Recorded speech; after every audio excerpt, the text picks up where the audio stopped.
Salam sejahtera untuk kita semua. Pelajaran Sekolah Sabat dengan tema utama kebenaran zaman ini dalam kitab Ulangan. Pelajaran kelima, orang asing di pintu gerbangmu. Selasa 26 Oktober. Sebab kamu pun dahulu adalah orang asing di Mesir. Sebab itu haruslah kamu menunjukkan kasihmu kepada orang asing, sebab kamu pun dahulu adalah orang asing di tanah Mesir. Ulangan 10 ayat 19. Apa pekabaran yang ditujukan kepada bangsa Israel kuno dalam ayat ini? Apa artinya pekabaran ini untuk kita saat ini juga? Beberapa abad sebelumnya, Tuhan berkata kepada Abram, "Ketahuilah dengan sesungguhnya bahwa keturunanmu akan menjadi orang asing dalam suatu negeri yang bukan kepunyaan mereka, dan bahwa mereka akan diperbudak dan dianiaya 400 tahun lamanya." Kejadian 15 ayat 13. Lihat juga Kejadian 17 ayat 8 dan Kisah 13 ayat 17. Hal ini tentu saja benar terjadi.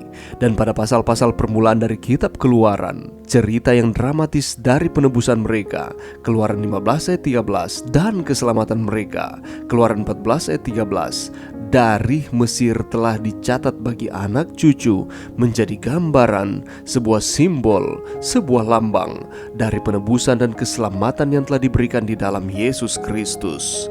Di dalam ayat ini, Tuhan menginginkan mereka untuk mengingat di mana mereka pernah dahulunya berada dan apa kondisi mereka sebelumnya, yaitu bahwa mereka dulunya adalah orang asing di tanah orang. Dengan kata lain, ingat ketika Anda pernah berada pada satu kondisi sebagai orang-orang yang terpinggirkan di masyarakat, diusir, dan bahkan menjadi hamba-hamba, dan hanya hidup karena kemurahan dari mereka yang lebih kuat dari Anda, dan bisa saja melecehkan Anda, dan memang sering terjadi. Dan walaupun bangsa Israel adalah sebuah bangsa pilihan yang disebut Allah sebagai kerajaan imam-imam, Keluaran 19 ayat 6, dan walaupun ada beberapa perbedaan antara mereka dan orang-orang asing yang ada di antara mereka, secara khusus yang berhubungan dengan pelayanan keagamaan, ketika hal itu tiba pada hak-hak asasi manusia, orang asing, janda, anak yatim piatu harus diperlakukan dengan kesetaraan dan keadilan yang sama seperti juga yang orang Israel harapkan bagi diri mereka sendiri. Bacalah Matius 7 ayat 12. Bagaimana ayat ini merangkum apa yang Tuhan sedang katakan kepada bangsa Israel kuno tentang bagaimana mereka memperlakukan orang yang lemah yang ada di antara mereka? Nasihat kepada Israel tentang bagaimana mereka memperlakukan orang yang terbuang tentu saja bukanlah norma yang dipraktekkan di dunia kuno, di mana orang buangan pada waktu itu bisa diperlakukan tidak lebih baik daripada binatang. Sebaliknya, Israel diminta untuk menjadi berbeda. Mereka harus menjadi terang bagi bangsa-bangsa. Dan perbedaan itu akan ditemukan dalam Allah yang mereka sembah, bagaimana mereka menyembah Dia, dan dalam keseluruhan kebenaran sistem agama yang Allah telah berikan kepada mereka.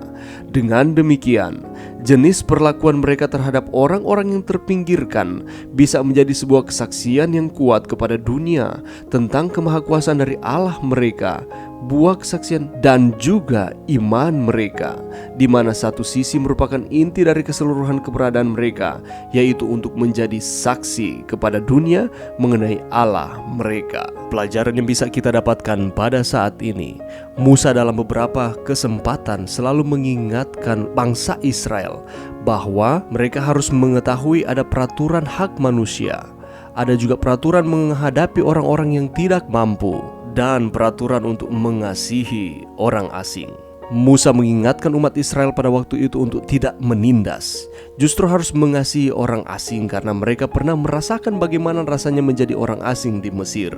Dan pada prinsipnya hal yang sama masih berlaku bagi kita saat ini. Hindarilah berbagai macam bentuk penindasan kepada orang lain, dan hendaklah kita membagikan kasih kepada orang lain seperti kita dipenuhi oleh kasih Kristus. Tadinya kita juga adalah orang asing di dalam perbudakan dosa, tetapi ketika Yesus mati bagi kita, kita diberikan kesempatan untuk menjadi anak-anak Allah. Itulah sebabnya kita harus membagikan kabar keselamatan ini kepada setiap orang. Sehingga tadinya kita merupakan orang asing, tidak mengasihi Tuhan, tetapi setelah kita mengetahui siapa Allah kita, kita akan disanggupkan untuk mengasihi Dia dan mengasihi sesama kita, termasuk orang-orang di sekitar kita. Ketika ada orang asing atau orang yang tidak kita kenal, pendatang baru masuk ke dalam kehidupan kita, sapalah mereka, ucapkan selamat datang, dan bantu mereka untuk bisa merasa nyaman di lingkungan kita. Karena kita sama di mata Tuhan. Mari berdoa. Terima kasih Tuhan atas firman-Mu pada saat ini. Bantu kami Tuhan untuk kami dapat peka terhadap satu dengan yang lain, teristimewa bagi semua orang, termasuk orang-orang asing di dalam kehidupan kami. Karena kami sama di mata Tuhan. Ini doa kami di dalam nama Yesus. Amin.